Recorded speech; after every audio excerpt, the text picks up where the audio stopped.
when you are president, importante dyan yung nararamdaman ng taong bayan. Yung bansa. Yun yung naisip ko when I heard it na parang talagang may panahon ka mag-isip about deception ng isang babae dyan. Ang dami mong oras. Hindi ba dapat iniisip mo na yung mga taong gutom? Yung presyo ng gasolina?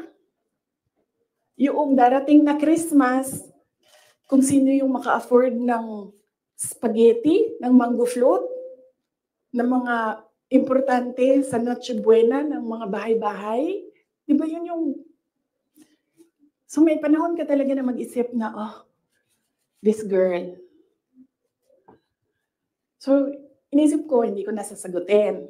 Sandali lang hindi ako